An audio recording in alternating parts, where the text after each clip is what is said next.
Bueno, pues empecemos con el conversatorio, ¿no? Por ahí ya vi que está Ana de Luca, no ha llegado Úrsula. Acabamos de estar nosotros por aquí. Ya está Carlos, también. Y ya tenía por ahí algún comentario. Y pues empecemos. Carlos, si quieres, como te negué la palabra hace un momento, adelante, por favor. Como me callaste, ahora me Sí. dejas hablar. Bueno, solamente voy a hacer esto. Muchas gracias, Mimi. La verdad que qué buena esto, y no porque sea tu papá, estoy haciendo un comentario cargado, porque la realidad está muy bien. Y tú sabes que me ha impresionado mucho estas cosas de que te metes con cuestiones de la producción de ciencia, de dónde viene la ciencia, por qué, y la verdad de las cosas, y todos los que seguimos o hacemos a fin de cuentas en esa colonizada sector de los científicos, pues no nos damos cuenta de muchos de los puntos que tú estás haciendo en tu presentación y que lo has puesto en tus artículos. Y la verdad de las cosas que me parece que este último ejemplo que utilizaste de los 2 grados es una especie de ejemplo fabuloso de cómo funciona la ciencia y la aplicación de la ciencia en torno de ignorar las necesidades de un montón de gente a la que no se les deja expresar que los 2 grados centígrados pues a lo mejor no les convienen, y entonces se globaliza ahí en un acuerdo internacional en donde los comentarios del norte global pesa mucho más que cualquier comentario que provenga del sur global, ¿no? Y aquí es el ejemplo más, yo creo que es un ejemplo muy importante de que nos hacen tragar los 2 grados centígrados, esto como si fuese una solución que va a resolver o que va de alguna forma a ponerle límites al problema de cambio climático, y que no lo hace, ¿no? Y el otro comentario que sí me gustaría hacer que va en esto es, el cambio climático y la ciencia del cambio climático siempre se va a quedar corta porque no incluye todas estas cosas que tú has mencionado. O sea, es, es como arrancar y tratar de explicar con una ciencia realmente limitada y limitada por estas cosas que tú has mencionado. Esta ciencia está limitada porque no está incorporando otro montón de conocimiento, y por lo tanto cualquier cosa que diga de aquí a 100 años, si esto no cambia, va a seguir siendo limitada, va a seguir siendo corta, mocha, o sea, no va a poder llegar a donde tendría que llegar, ¿no? Y es muy importante también darse cuenta por parte de los científicos del tercer mundo, que de repente se creen blanqueados porque ya los invitaron al IPCC y porque van al IPCC. Y esta idea de la colonización o la colonialidad, esto no se dan cuenta de que están haciéndole el caldo gordo a este sistema globalizado donde las reglas los imponen ellos, no los imponemos nosotros desde el tercer mundo. Esta ha sido una preocupación mía histórica, que me encanta que salga a la luz, y ojalá que se pudiera resolver esto claramente. Y esto tiene que ver también con este ejemplo que me encantó del elefante, ¿no? La visión primermundista o del norte global del elefante es la de los que están en el lomo, que están observando una oreja, no están observando el problema general. Y eso yo creo que también es muy importante, darse cuenta de que la misma ciencia, como otras, ¿no? Este es como el teorema de Gödel de las matemáticas a la ciencia del clima. Mientras no incluyes estas cosas, no vas a completar tu ciencia, no va a estar completa, ¿no? Y ya con esto me callo. Por el momento. Sí, no, contamos con que no. No sé si Miriam o Ana. Ana, antes que nada, bienvenida. Gracias por estar aquí con nosotros. No, pues muchísimas gracias por la invitación. Hola, Mimi. Hola, Yo Ana. también estoy ligeramente sesgada, pero excelente tu presentación, me encantó. Carlos, Vivian, un saludo a todos los que están por aquí. Francisco, gracias, y estoy muy entusiasmada de estar aquí platicando de estos temas que nos apasionan. Sí, pues nosotros también estamos muy emocionados con que estén aquí. Esperemos que en un ratito más se una también Úrsula. Y bueno, pues aquí tengo un par de preguntas, además de los comentarios de Carlos, para como empezar a abrir boca que prepararon precisamente los jóvenes, digamos, que tenemos en el PINC, ¿no? Y lo que nos preguntan es cómo influyen las variaciones territoriales en las relaciones de género en el contexto del cambio climático y qué barreras y oportunidades se ha enfrentado al intentar incorporar perspectivas femeninas en la geografía. ¿No? Esto viene de Rubén y de Abril, que son nuestros jóvenes aquí en el PINC. No sé si alguien le quiera, no sé quién de ustedes quiera entrar a comentar. Bueno, Mimi es la geógrafa, así que adelante. Bien. Hola, Ana. Hola. Sí, bueno, creo que sí, ya lo platiqué. Espero que digamos feministas y no femeninas, ¿no? También. Pues sí, es exactamente lo que estoy tratando, lo que estaba yo tratando de decir con esta cuestión de género, que no podemos pretender, es que es una construcción social muy peligrosa, ¿no? O sea, esta categoría de mujer es muy, muy, muy peligrosa, ¿sí? Porque no estamos viendo todo, cuando nada más hablamos de mujeres, pues se borra, igual que como con la ciencia del clima, ¿no? Que de repente pues, los científicos deciden que 2 grados, pues entonces las mujeres decidimos que necesitamos estufas de leña que sean eficientes. Entonces, ese es el problema, que no se puede ver ya como que la falta de mujeres, sí puede ser, pero es mucho más que la falta de mujeres, es la falta de mujeres del sur global de color que se les ha estado excluyendo, no nada más excluyendo, pero también oprimiendo desde pues, la colonización, ¿no? O sea, hay que entender esto ya desde cientos de años, ¿no? El proceso en el que estamos ahora, para mejor entender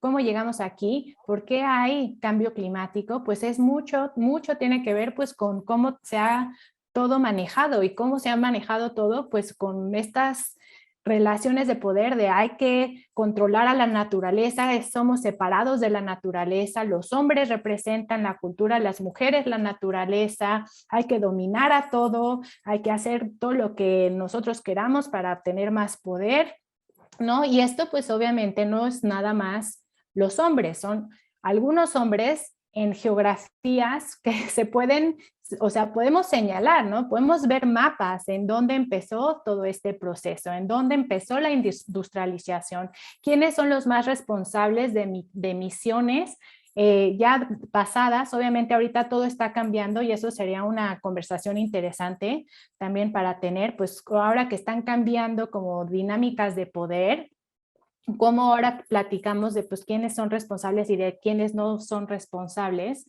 pero pues esa es la cuestión de que si nada más hablamos de género como de mujeres, pues no estamos hablando de lo más sofisticado y de la problemática más grande, que es quién fue responsable o quién ha sido mayormente responsable por el problema y cómo desafortunadamente es este sector el que todavía nos está guiando y nos indica qué es científico, qué no es científico, qué es necesario salvar, qué no es necesario salvar, qué tenemos que conservar, qué se puede tirar a la basura, qué personas se pueden inundar y morirse a los cientos y a los miles y migrar y perder sus casas, y a qué personas no queremos que se desaparezcan, ¿no? Todo esto está relacionado.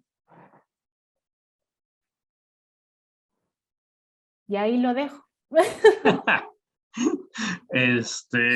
Ana, no sé si quieres añadir alguna cosa. Sí, pues retomando lo que decía Carlos, creo que mirar la ciencia climática desde una epistemología feminista requiere pensar quiénes han estado autorizados, ¿no? Históricamente para hablar, ¿no? Y ahí tenemos que regresar a la antigua Grecia, de quiénes eran los que podían conocer, ¿no? Ser sujetos cognoscentes.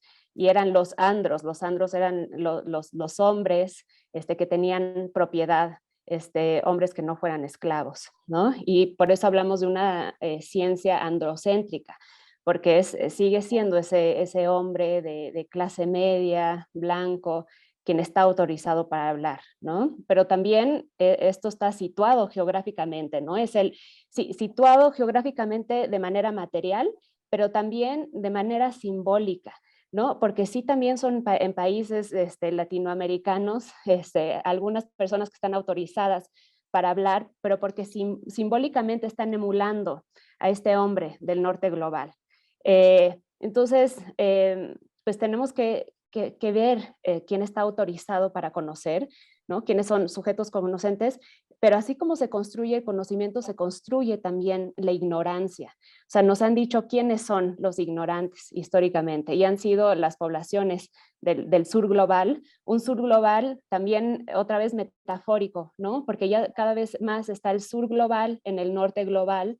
Lo podemos ver en Estados Unidos, en las poblaciones más empobrecidas, los afroamericanos, cualquier minoría que existe en Estados Unidos, en Europa, pero también hay un norte global metafórico en el sur global, ¿no? Y es el sur global metafórico en donde está la ignorancia, ¿no? Donde están las personas que no son sujetas de crear y producir conocimiento válido, conocimiento importante, pero no solamente pensar las cosas del mundo, pensar el cambio climático, las cosas que les afectan, sino también escucharlos como productores de alternativas de vida.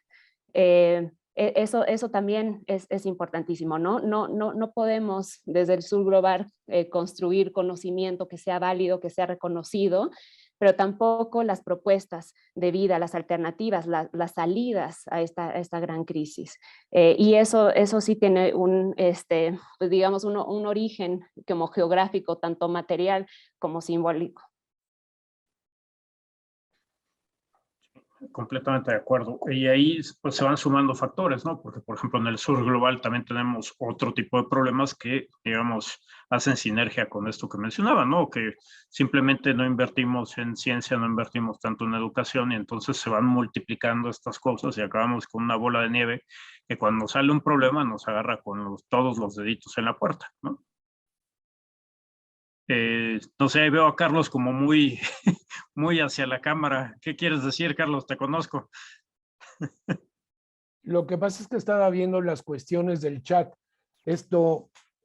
Dentro del conversatorio nos faltó, nos está faltando Úrsula y nos está faltando... Y Margarita. Y Margarita, ¿no? Yo te sugeriría, Pancho, como estás llevando la sesión, a lo mejor que pudieras abrir algún comentario inteligente de la gente que estamos aquí presentes, porque pues si no lo vamos a cooptar todo ahí entre Mimi, que es la chiraspelas hoy, Ana de Luca, tú y yo, y no se vale, ¿no? Oye, a lo mejor... ¿Puedo nada más, puedo sugerir, la verdad me gustaría que Ana nos platique un poco más porque yo no pude desafortunadamente atender a tu ponencia, pero si Ana también nos puede decir ella desde dónde aborda al cambio climático, pues también siento que de ahí podríamos expandir pues esta conversación, ¿no? O sea, yo traje como la teoría o la perspectiva geográfica, Ana trae una perspectiva de reproducción, ¿no? O bueno, ya nos cuenta ella. Gracias, Mimi. Pues mira, platiqué pues mi investigación de la tesis de doctorado, que fue entender cómo se construye el discurso de la sobrepoblación. A mí siempre me interesó desde antes de hacer el doctorado, como, por qué era un discurso tan recurrente, ¿no? Porque eso de estamos sobrepoblados y eso era una verdad inimpugnable, ¿no? Se ha convertido en un sentido común. No tienes que explicar más, ¿no? Como que tú dices, si le dices a alguien, oye, es que me dedico a temas de cambio climático, te dicen, no, pues es que la sobrepoblación, y ahí termina toda la conversación, te dicen, claro, ¿no? Y esa es una verdad, el discurso, digamos, hegemónico de la causa más importante que está llevando a la crisis ambiental y a cambio climático. Y bueno, pues me tomó pues todo, un montón de años, ¿no? Hacer esta investigación de dónde viene el discurso de la sobrepoblación, porque es mucho más viejo que cuando empiezan los problemas o cuando se empiezan a identificar los problemas de cambio climático. Empieza desde Malthus, pero es un discurso que es altamente racista, sexista y clasista. Y que es un discurso que como que se tiene ahí en el closet y se saca a modo, a conveniencia, como una herramienta política, ¿no? O sea, se ha utilizado para frenar la migración, pero ahora para temas de cambio climático también. Y bueno, el problema de estas verdades, de esta manera en la que se construyen los grandes discursos legitimadores, ¿no? que nos explican de manera reduccionista, muy simplista, las causas y las soluciones de cambio climático, que de eso estamos llenos, ¿no? No se quedan nada más en el discurso, sino que tienen implicaciones materiales en la vida de las mujeres, ¿no? Generalmente estos discursos se traducen en programas, en acciones, en políticas gubernamentales de la sociedad civil que tratan, o sea, con dinero, ¿no? de llevar a cabo estos programas, muchas veces encausados por estas narrativas. Y bueno, pues uno de los grandes temas, a mí me parece, de mirar el género y el cambio climático, no es nada más ver cómo nos está afectando a las mujeres, a los grupos que han sido históricamente marginados, sino también mirar cómo el discurso ambiental y las políticas ambientales se han convertido en un aparato de reproducción de estas lógicas de género. Ha recibido en los últimos años tanta legitimidad, tanto reconocimiento, tanta visibilidad los problemas climáticos y ambientales, que ahora se están agarrando de esta agenda también para reproducir este orden. Entonces, lejos de mejorar la vida de las mujeres, de las personas oprimidas y excluidas, en realidad están nada más reafirmando a través del discurso ambiental ese orden.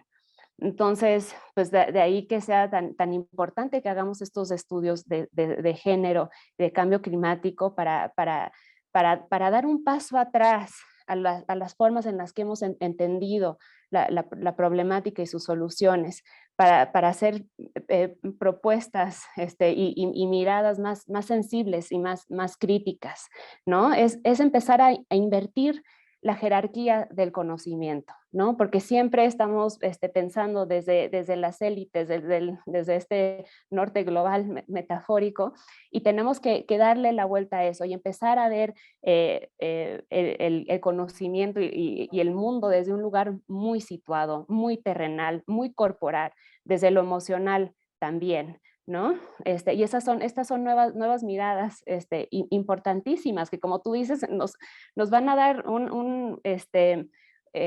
nos van a hacer entender ese elefante que está enfrente de nosotros mucho mejor de lo que está haciendo la ciencia tradicional, la ciencia positivista sobre todo. Y es que me parece que el problema de la manera en la que vemos la ciencia climática es que esto es un fenómeno que se explica por sí solo y no lo entendemos como un fenómeno que es producido por una crisis mayor, una crisis mucho más vieja, ¿no? Una crisis de vida, una crisis civilizatoria, una crisis de la modernidad. O sea, es decir, el cambio climático es el epifenómeno, ¿no? Una expresión, la punta del iceberg de un problema mucho más grande, ¿no? Y entonces eso nos permite también los estudios de género feministas ver cómo esto es una expresión de un problema mucho mayor, ¿no? De ahí que, por ejemplo, podamos explicar cómo es que la manera en la que ha sido devaluada, degradada la vida de las mujeres es la misma manera en la que se ha cosificado y mercantilizado la naturaleza también, ¿no? Empezamos a hacer conexiones mucho más profundas y mucho más complejas que normalmente no se hacen desde la ciencia tradicional. Y creo que también lo que es tan claro con el enfoque por ahí desde de la sobrepoblación y también mucho de lo que yo estaba tratando de decir, pero lo dijiste tú mucho más claro, es tratar de afrontar el cambio climático hoy, ¿no? Como con la tecnología de hoy, con lo más moderno de hoy, con los modelos climáticos de hoy, como que no está tomando en cuenta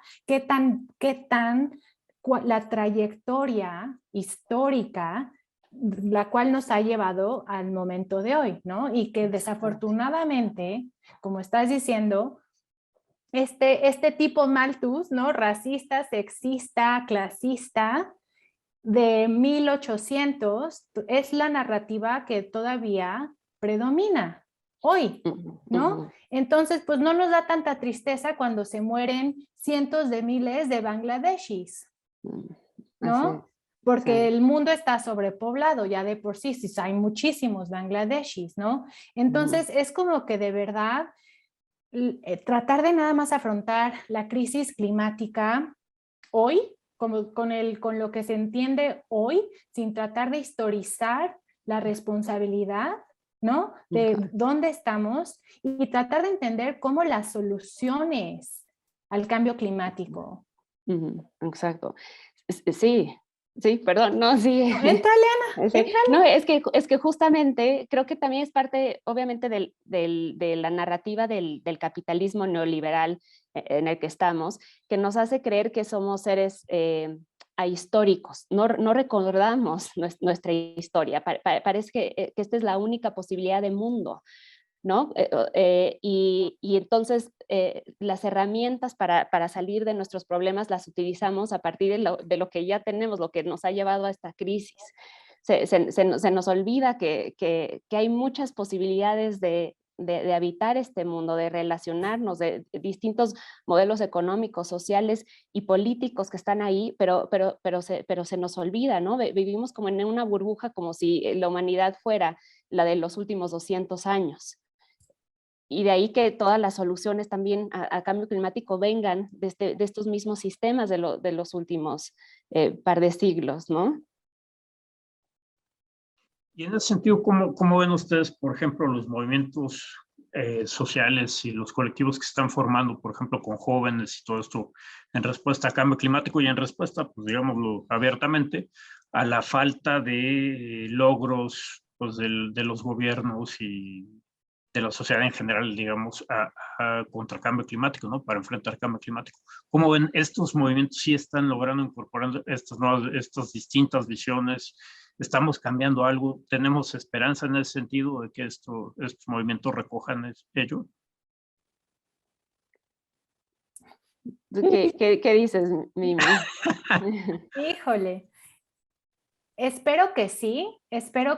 Lo que yo temo es que una vez tenemos como, cuando somos jóvenes tenemos todas las energías y toda la visión y de repente vamos creciendo y nos vamos moldeando dentro de estos moldes en donde nos permiten actuar de cierta manera o no, ¿no? O sea, mucho del problema yo creo lo que ocurre es que a los jóvenes están en espacios, bueno, y no es nada más jóvenes, ¿no? No nada más porque son jóvenes tienen ya perspectivas útiles, sino más bien jóvenes con perspectivas críticas, pues van a tener muchas barreras en entrar en estos espacios a los que yo estoy diciendo, ¿no? O sea, por eso se me hace tan importante decir, estas son las barreras para entrar a estos espacios que pretenden ser que la ciencia climática ocurre en el IPCC. Los jóvenes con perspectivas críticas no van a entrar al IPCC. Pero el problema es que es el IPCC como el que guía, el que formula el problema, el que formula las soluciones, ¿no? Igualmente, quizá los jóvenes que de repente pueden entrar a las conferencias de las partes, pues quizá no van a ser los más críticos, van a ser los que quizá fueron como a esta Model UN, a donde desde chiquitos estaban como ya tratando de ser políticos y están todos preparados para debatir como en un espacio menos crítico. Entonces, yo siento que hay... ¿Habilidades matemáticas era lo único? ¿Perdón? Creo que se le abrió el micrófono. Ah. Yo creo. Yo pensé que alguien estaba muy emocionado. No, entonces la cuestión es que hay lugares, yo sí siento que todos tenemos la responsabilidad de tratar de hacer lo que podemos dentro de nuestros espacios, pero el problema es tratar de llegar a los espacios en donde las decisiones se están tomando, pero eso no significa que lo que están haciendo en otros espacios no importa. Yo creo que de hecho eso importa mucho más, ¿no? Porque es ahí donde ya la gente se está dando cuenta que quizá no vamos a poder estar esperando a que alguien nos salve. Así es, creo que Carlos quiere Ok. hablar. Danos tu verdad, Carlos. A ver. Danos tu verdad, blanca, norteña, etcétera. No, el comentario que yo quería hacer, y el otro día, bueno, Pancho dio una muy buena conferencia ayer también en esto de la conferencia de prensa, no sé si lo vieron, la conferencia de medios, y le pedí que me mandara su presentación, y en realidad, bueno, hay muchas cosas interesantes, pero hay una, por ejemplo, que tiene que ver con un comentario que también he hecho yo de vez en cuando, y es que desde la COP1 hasta la COP26 han pasado 27 años y no hemos hecho nada, realmente nada, en los temas en los que Mimi y Ana están mencionando. Estos han quedado siempre en la frontera del IPCC. Habría que tratar de organizar un IPCC que recogiera estas cosas, porque esto no queda recogido en los reportes del IPCC. Otra vez es esta visión unidimensional, muy técnica, muy científica, ¿no? A las emisiones, pues hay que aplicarles la tecnología para reducir las emisiones, a los impactos, pues a los tercermundistas, como digo, adoptamos el 2 grados y que se mueran los que se van a morir con 2 grados y se acabó el asunto. Y todo esto, habría que tratar de hacer, a lo mejor, Mimi creo que lo mencionó en algún momento, esto de la acción. No sé si por ahí lo mencionas en tu propuesta. No es que aquí quiera yo hacer una especie como de llamado a las calles, como hace Greta Thunberg, pero la verdad es que sí tenemos que pasar a una cosa a lo mejor más proactiva en términos de las ciencias sociales y su impacto y su implicación en cambio climático, porque no vas a leer nada de esto en el IPCC. Nada de lo que hace Mimi, nada de lo que hace Ana, nada de lo que hacen estas latinoamericanas de la colonialidad aparece en el IPCC, y todos son temas relevantes al cambio climático, ¿no? Esto va a quedar, como dije ya en mi actuación anterior, mocho. O sea, esta es una ciencia mocha, y lo tienen que admitir los descendientes de Aristóteles, lo tienen que entender que son un chorro de siglos de estar en el mismo rollo, ¿no? Y esta cosa también que mencionó Ana, yo también estoy de acuerdo, o sea, no vamos a salir del problema por los mecanismos que nos metió en el problema, ¿no? Y ahí, Pancho, para darte cuerda, por nuestros colegas economistas, pues que dicen que no todo ha sido malo, o sea, que pudimos que la revolución industrial dio pie a darle de comer un chorro de gente, produjo un chorro de bienes, más salud, etcétera. Pero no deja de ser mucho, porque la distribución nunca fue justa, ¿no? Nunca fue, y esto es algo que hay que incorporar de alguna manera. Por eso a lo mejor tendríamos que convocar nosotros a un IPCC, Pancho, en este ámbito, ¿no? En este otro ámbito, hacer una especie de contrapropuesta al Global North y a los que se han venido globalizando, que se han venido en ese sentido, también metafórico, blanqueando, ¿no? O sea, hay otras visiones del universo, hay otras maneras de hacer las cosas. Y con esto no quiero yo derrotar los propósitos de la ciencia, que ha sido muy exitosa, tenemos que admitirlo. Pero la pregunta es que no hay más que esta visión que, como Mimi también ha defendido, es un producto de lo cultural, es un producto hecho por hombres que han pensado de manera así. ¿Por qué no? La ciencia como la hacemos es cultural, aunque haya sido exitosa. ¿Por qué no meter otras cosas en esta ciencia, ¿no? Esta cosa del ser o no ser. Bueno, pues yo ahí, por eso estoy haciendo lógica difusa, Mimi, ¿no? Porque te permite ser y no ser al mismo tiempo, ¿no? Que estábamos hablando en estas cosas. Bueno, aquí esto les dejo yo, si los inquieto o no.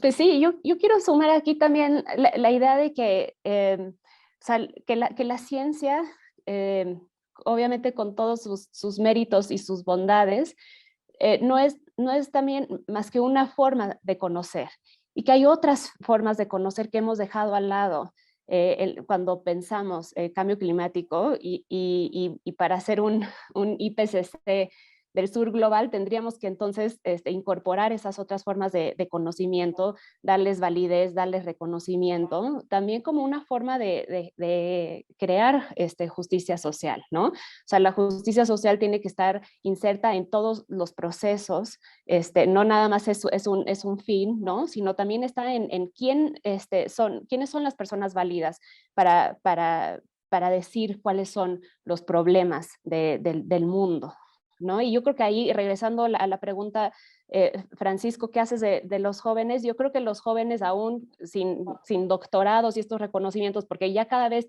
quieren menos, ¿no? O sea, seguir estas lógicas que son muy elitistas y son clasistas, ¿no? Y son machistas, los espacios académicos, pero que están proponiendo alternativas de vida y están proponiendo formas de conocer, y tenemos que hacerles espacio y escuchar su voz, ¿no? Empezar a dialogar y construir lo común, ¿no? Entre la ciencia junto con otros actores sociales.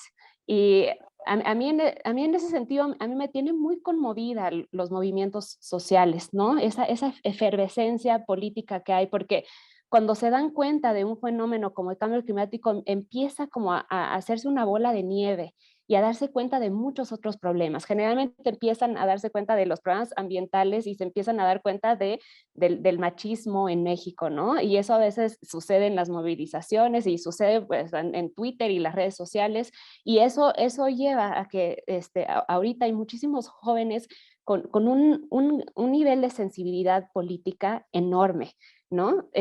Y eso, o sea, lo veo en los estudiantes, lo veo en estos espacios y me conmueve. Creo que el único problema tendría que ser ver hasta qué punto estas formas de resistencia están calculadas dentro de los mismos marcos del poder, ¿no? Foucault decía, no hay poder sin resistencia. Y puede ser que a cada forma de poder hay grupos que se resisten a este poder para transformarlo. Pero en realidad creo que a lo que se refiere es que la propia resistencia está calculado dentro del propio poder. O sea, necesitan una forma de resistencia para seguir actuando como normalmente actúa. Y ahora lo que vimos en la COP es que los líderes estaban usando los mismos discursos de los jóvenes, de los indígenas, y se los estaban apropiando para hablar. Boris Johnson manejaba aquí un discurso súper progresista aparentemente, ¿no? Y entonces utilizan eso, o sea, pero para seguir haciendo lo mismo, por otro lado. Una cosa súper bizarra, ¿no? Por cierto. Uh-huh. Pero, a ver, ahí veo a Vivian, que tiene la mano levantada. Gracias. Otra cosa que se nota en nuestra época, yo no quería meter la cuchara, pero sí es mi oportunidad. Adelante. Que hemos visto en nuestra época, pues yo puedo decirles que a través de 40 años he visto cómo se ha degradado y disminuido la aportación de las humanidades. Piensen ustedes como cada vez todas las humanidades son ya carreras, intereses, secundarios, son cosas que, pues lo primero tiene que ser la tecnología, las ciencias exactas, porque eso es lo que importa y nos va a sacar de la pobreza. Pero lo que estamos viendo es que si no tenemos ese refuerzo, ese respaldo en humanidades, vamos a acabar precisamente donde estamos ahora. Porque nos hemos olvidado que la razón de la vida no es la tecnología y la ciencia, sino es vivir mejor, estar mejor, tener vidas, pues, agradables, ayudar a los demás, ayudarnos todos a tener vidas, pues, humanas, ¿no? Pero yo lo veo, he estado en muchísimas universidades, en Estados Unidos y aquí, y veo que cada vez van disminuyendo la importancia de las humanidades, quitándoles recursos, quitándoles, y por supuesto cada vez que quitas los recursos, también quitas las opciones de manejo, las ofertas, la importancia y el impacto, ¿no? Por ejemplo, yo vi en una universidad que pedían que la gente supiera escribir excelentes guiones, que pudiera hacer películas atrayentes, y no les daban bastantes clases de literatura y de arte que sirviera de base, ¿no? Para poder crear este tipo de elementos. Pues ahí lo dejo para ustedes también. Adelante, Ana. Gracias, Vivian. Vivian, me encanta lo que dices y por traer esto a la mesa, porque justamente uno de los retos que tiene la ciencia hoy en día es que no tiene esa capacidad para conmover, para trastocar profundamente a las personas, ¿no? O sea, podemos estar escribiendo nuestros textos académicos que no se leen mucho porque no está democratizado así, no está pensado así estos espacios. Podemos estar dando nuestras cifras escandalosas, ¿no? Sobre el cambio climático, pero no hay nada que vaya a mover más que el arte, ¿no? O sea, nada, absolutamente. Y tenemos que apostarle a eso.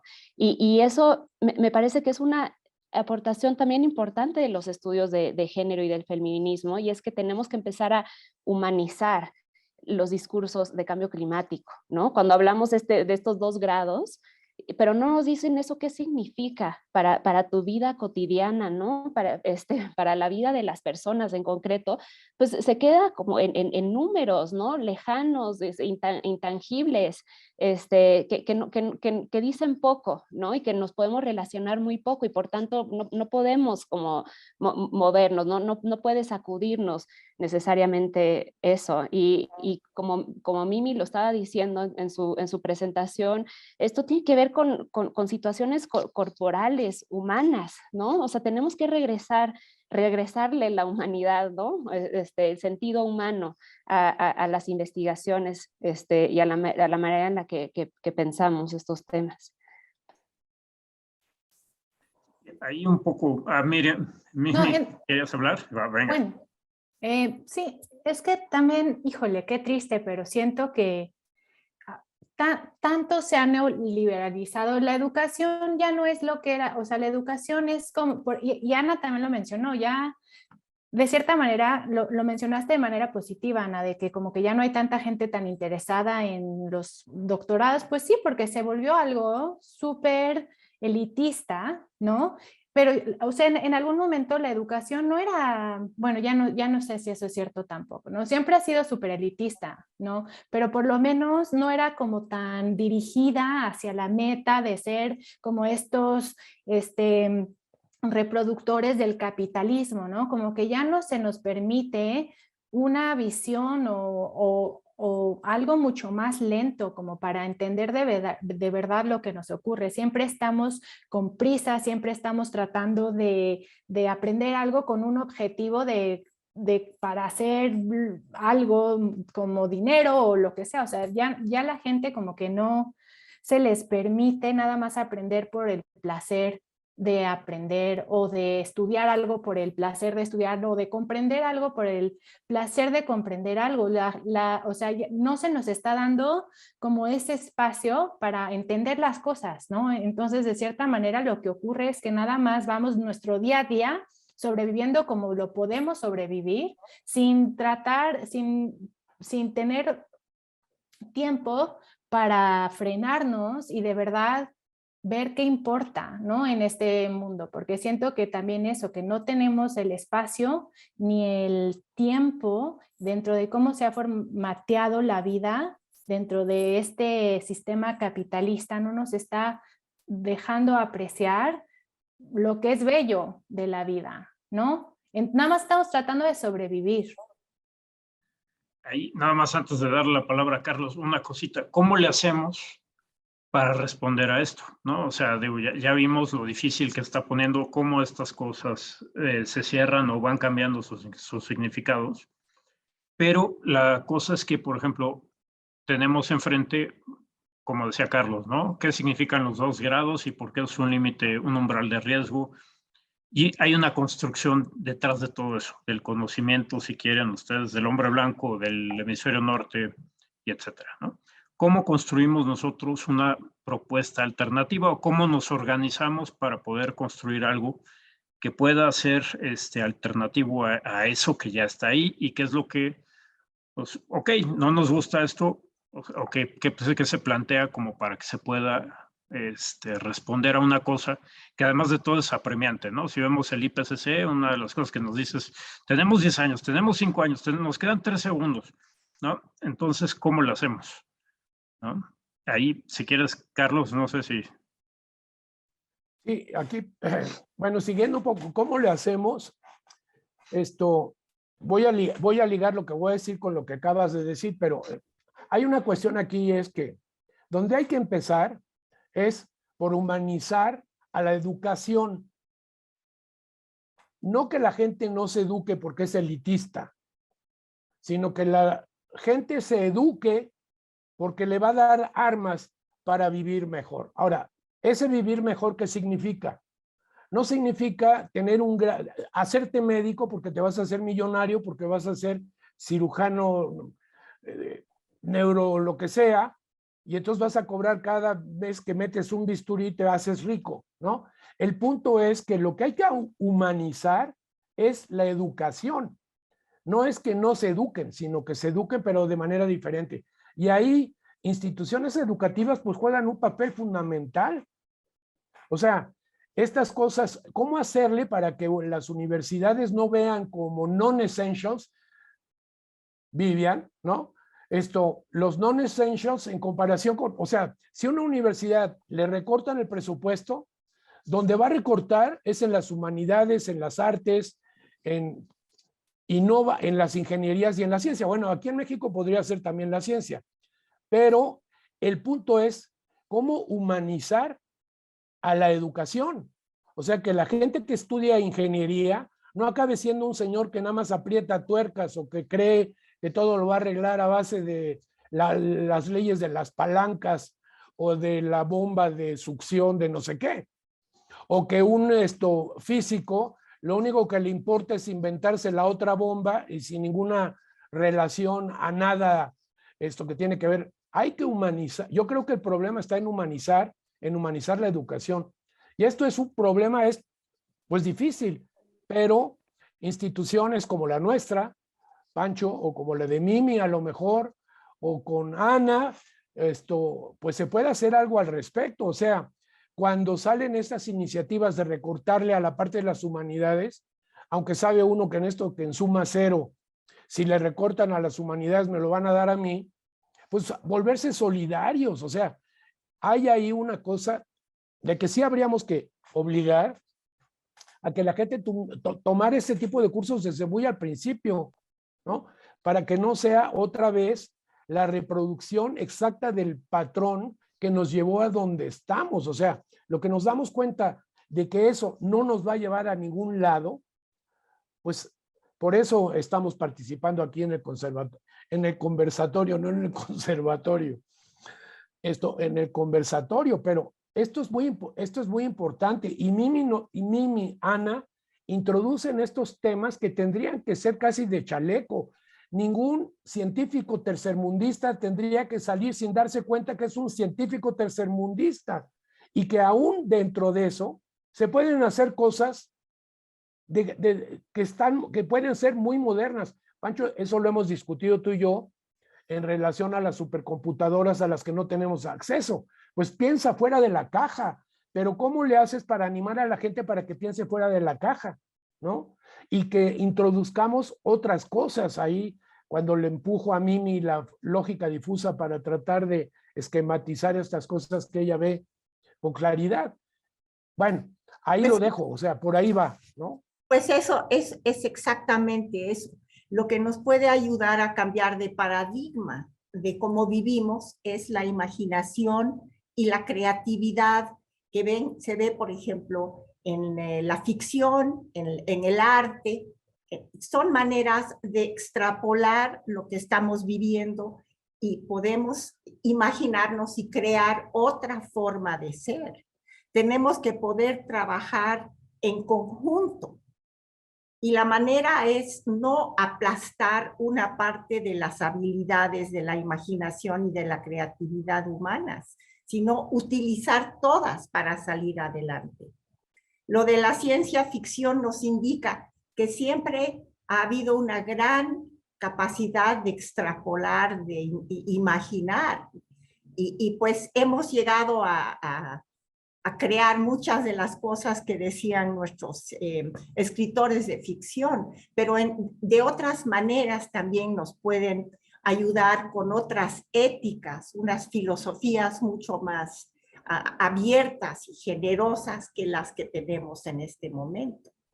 Pero hay que respetar esos conocimientos, hay que darles el respaldo que se merecen.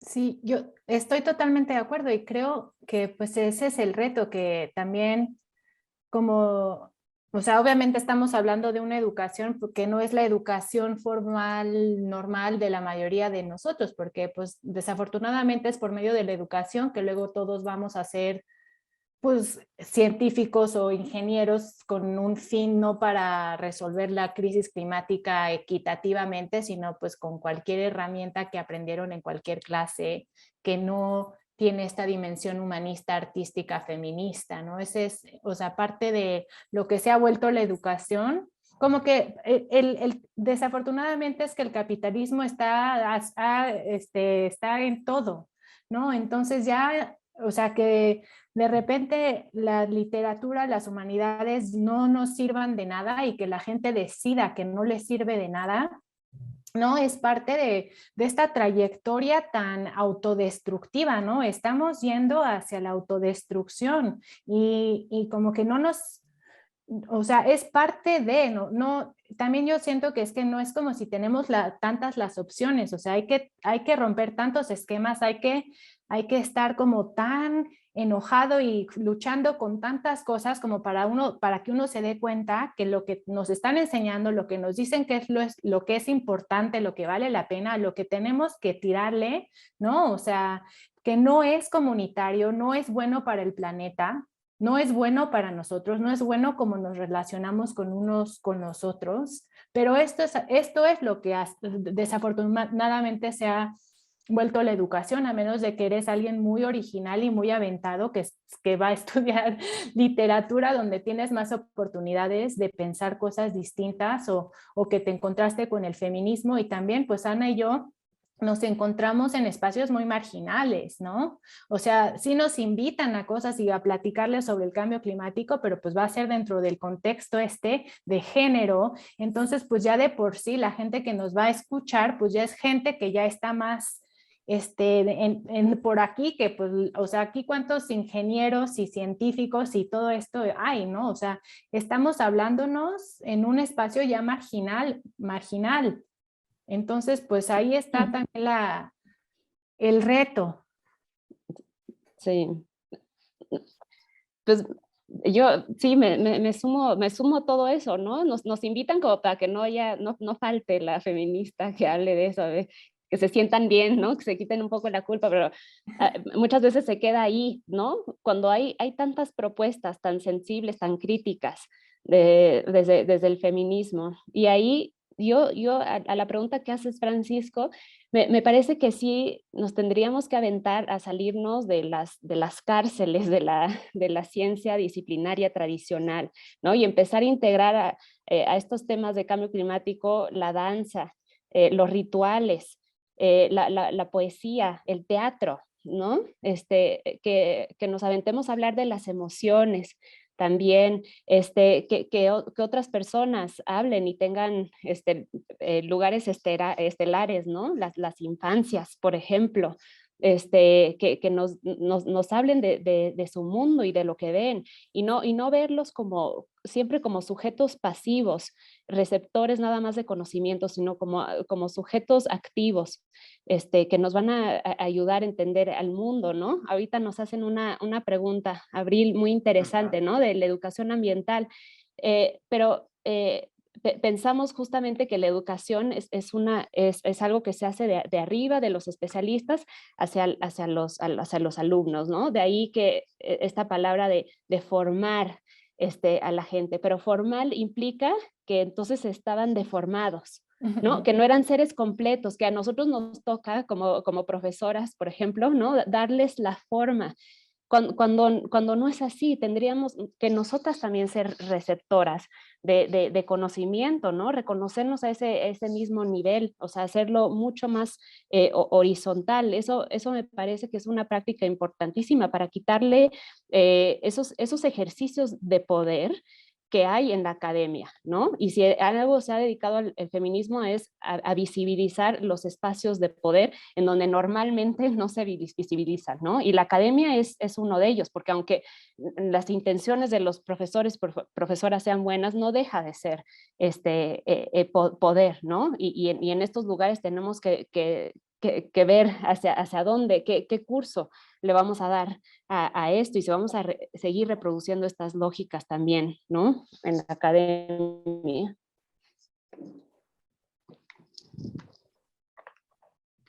Completamente de acuerdo. De hecho, bueno, tenemos un par de preguntas más. No sé si quieren que las abordemos para también involucrar a nuestra audiencia. Nos pregunta Óscar Calderón, ¿cómo se aborda a las niñas afectadas por el cambio climático, sus voces, derechos, etcétera? ¿Alguien? Mimi, ¿quieres empezar? Yo nomás voy a decir un poquito de que o sea, afortunadamente cada vez se empieza a visibilizar más cómo está afectando a las niñas y a los niños, ¿no? Porque cuando hablamos también de género, como ya bien decía Mimi, ¿no? En estos análisis interseccionales, de ver las mujeres, pero desde otras particularidades y otras formas de desigualdad, como la raza, etnia, pues también está la edad, ¿no? Y pues son las personas quienes menos recursos tienen, ¿no? Para, pues son vulnerables socialmente y son vulnerables físicamente, ¿no? También los niños. Entonces, cada vez hay una mayor visibilidad de estos temas. El Guardian acaba de sacar una nota hace un par de meses diciendo que son más de 1.000 millones de niños los que son vulnerables a cambio climático, ¿no? Que esa cifra es estremecedora, ¿no? Desgarradora y que pues me da gusto que haya visibilidad, pero definitivamente futuras investigaciones para que nos estén escuchando, que quieran, están pensando en hacer algún análisis, que empiecen a tocar esto como un tema importantísimo.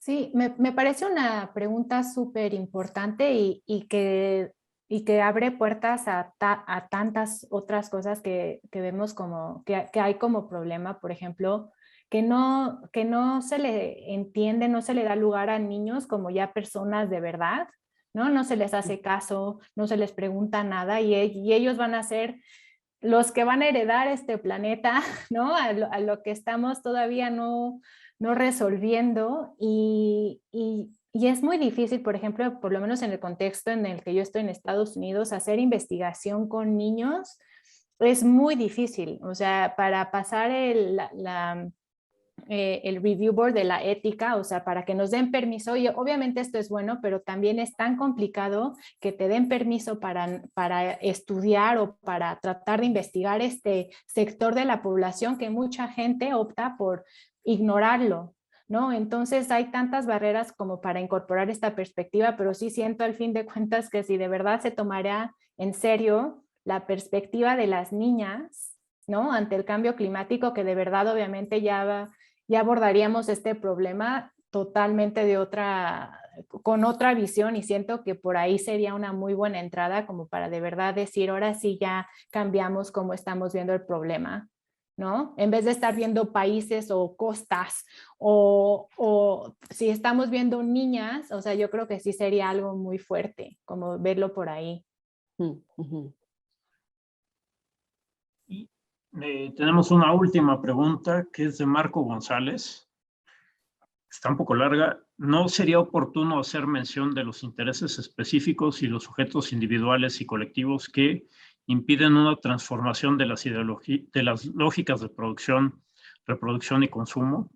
De otro modo, queda todo como una mera cuestión ideológica, donde el problema es que hay personas que tienen convicciones abstractas como ser tercermundista, ser binario, ser masculino. Se pierden de vista el sistema de dominación masculina sobre lo femenino y el sistema de dominación de los dueños del capital sobre las colectividades, es decir, el género como sistema de roles y estereotipos sexistas, lo masculino y lo femenino, y las relaciones capitalistas como la articulación de una dominación que se administra mediante las democracias liberales, donde hay sujetos también actuando conscientemente para favorecer sus propios intereses, que es necesariamente excluyente y marginal porque actúa como una administración de la dominación masculina y la capitalista. ¿Alguna reacción? ¿Verdad? Correcto. Tin, tin, tin. Exacto. Oye, pero bueno, yo quiero decir que, o sea, no, estos análisis son muy abstractos en el sentido que identifican esas fuerzas, pero también, o sea, hay nombres concretos y domicilios de personas que son responsables de esto, ¿no? Y todos lo sabemos quiénes son los multimillonarios, las 20 personas más ricas del mundo, y ahí está Jeff Bezos y Bill Gates, ¿no? Y tenemos en México a Salinas Pliego, o sea, sí hay nombres concretos, Sí, ¿no? y tú mencionas a Malthus, ¿no? O sea, hay También. muchos nombres, ¿no? Sí, acá hay mucha evidencia empírica de lo que hablamos, no es teórico, o sea, sí es teórico porque se basa en algo que ocurre, ¿no? O sea, la teoría la utilizamos para explicar lo que estamos viviendo, no nada más para explicar algo por ahí intangible. Sí. Y porque también estos sistemas, estas verdades de las que hablábamos justamente al principio del conversatorio, estos discursos, nos moldean a nosotros también como sujetos, y implica un esfuerzo muy grande de nuestra parte salirnos de esas mismas lógicas.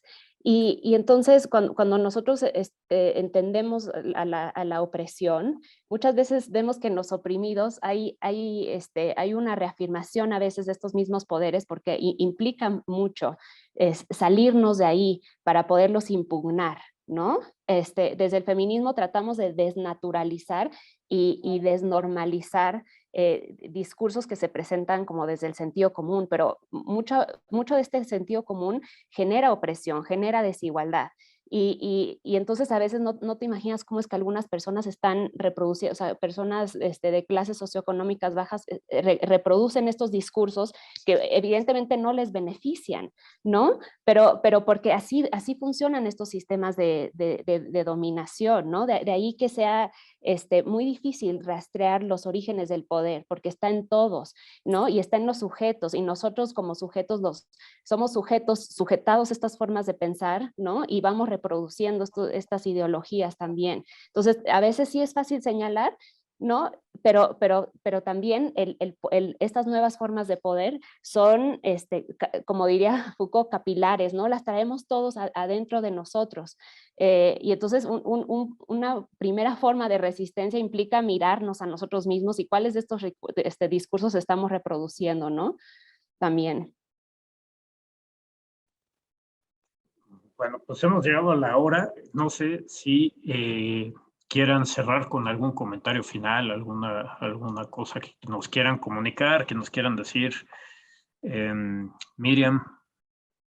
Ok, bueno, sí, me gusta mucho con lo que terminó Ana, de que quizá a veces cuando presentamos y hablamos del cambio climático de esta manera, como quizá puede sonar muy fatalista, pero yo sí creo que lo más que podemos hacer nosotros de verdad es eso, es como ver hacia adentro y tratar de entender que yo sé que yo reproduzco dinámicas de poder, ¿no? Y jerarquías, y entonces tratar de ver en dónde estoy, qué espacio habito y cómo tratar de impactar menos, ¿no? O sea, es como darme cuenta en el espacio en el que estoy, que puede ser muy posible que estoy haciendo daño, que estoy reproduciendo algunas relaciones de poder que son, pues, que dañan, ¿no? Y como individuo sí puedo hacer eso yo mismo, y como que eso de cierta manera nos puede dar un poco de poder como para decir, ok, tengo algo de agencia en mi comportamiento, lo que trato de entender, lo que trato de decir, con quien trato de juntarme o lo que trato de creer que es importante, sí importa, ¿no? Porque si pensamos que no es nuestra responsabilidad, entonces no hacemos nada. Entonces es una manera de responsabilizarnos, pero también de que sintamos que tenemos agencia, ¿no? Que no somos víctimas y de que de verdad, una vez que, si nosotros somos introspectivos, si requerimos retrospección de los demás, yo creo que por ahí podemos empezar a hacer algo, ¿no? O sea, en dónde estamos parados y cómo esta posición daña o ayuda a llegar a una justicia ambiental un poco mejor, ¿no? Muchas gracias, Mimi. Yo le daría la palabra a Ana y luego a Carlos. Creo que Vivian levantó la mano también. Creo que se quedó arriba, ¿no? Ah, se quedó arriba. Ah, Ok. está levantada porque Ok. no sé cómo bajarla. Ah, ok, ya. Sí, eso es lo Ya, que yo ya, creía. ok.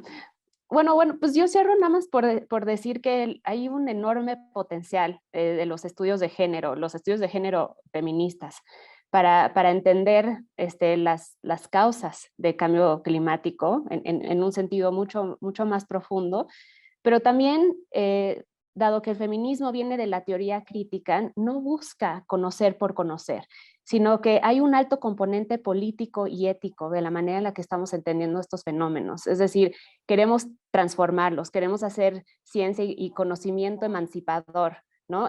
Conocimiento liberador, que regrese directamente a la vida de las personas y sobre todo de las personas que han sido excluidas y marginadas históricamente.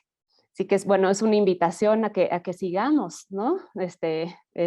Estudiando esto y dándole un lugar también central en las discusiones climáticas. Muchas gracias, Ana. Carlos. Sí, gracias. Yo creo que de todo esto hay una cosa muy importante, y es el análisis de los problemas bajo cierta perspectiva y método, ¿no? Y lo que nosotros estamos acostumbrados, aquellos que nos hemos educado en las ciencias más duras, para ponerlo así con este lenguaje común, es que las ciencias son las nuestras, el 2 y 2 más da 4, etcétera, y lo demás es rollo. Y hay que abrirse a la idea de que eso que nosotros desechamos como rollo, en realidad tiene método.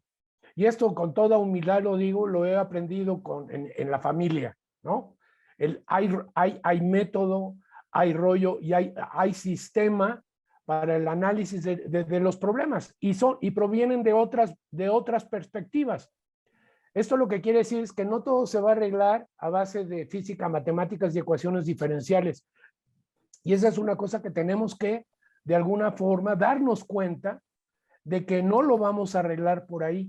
Por ahí podemos hacer un submarino y podemos construir un telescopio espacial y podemos hacer un montón de cosas. Pero hay otro ámbito ahí en que necesitamos enfocarlo desde otras perspectivas. Y estas perspectivas, hay que admitirlo, tienen método. Esto es lo que lo hace un poco escolástico, ¿no? Para hablar de esto. Esto es lo que lo hace, pero esto tiene que ser más, ¿cómo diré? Más del conocimiento público, más socializado. O sea, no esta cosa del gremio, ¿no? el gremio de los físicos y matemáticos y tal, y todo es muy difícil y todo es muy complicado y todo es, se necesita un chorro de sesos y si no eres un genio eres un penitente. No, aquí el punto es que hay otras maneras de conceptualizar el universo y que habría que incorporarlo para que nuestros análisis en realidad fueran completos. Vuelvo otra vez al elefante que no sé si era Pink o no, pero el elefante del ejemplo, o sea, nosotros tenemos herramienta para verle un pedazo al elefante, no lo tenemos para verlo todo, ¿no? Y eso es lo que hay que admitir y a lo mejor también desde la perspectiva otra vez de la academia, pues tenemos que trabajar en ese sentido, o sea, hay que ser, para el análisis hay que ser sistemáticos, pero hay otras percepciones, ¿no? Que hay que admitir y hay que integrar, ¿no? Y de ahí mi invitación, Pancho, vamos a hacer el IPCC desde otra perspectiva, ¿no? Me parece excelente, a recoger esta otra perspectiva. Feminista. Sí, sí. Amplio. Sí, ¿no? mi amorcito. Pues bueno, pues muchísimas gracias. Nos quedamos con la tarea de repensar un chorro de cosas y ver cómo lo hacemos para tener esta visión más completa de cambio climático. Y en ese afán de diversidad, bueno, primero les agradezco muchísimo. Muchísimas gracias, Miriam. Muchísimas gracias, Ana. También muchísimas gracias a Úrsula y a Margarita, que no pudieron estar aquí, pero que nos dieron unas pláticas muy, muy interesantes.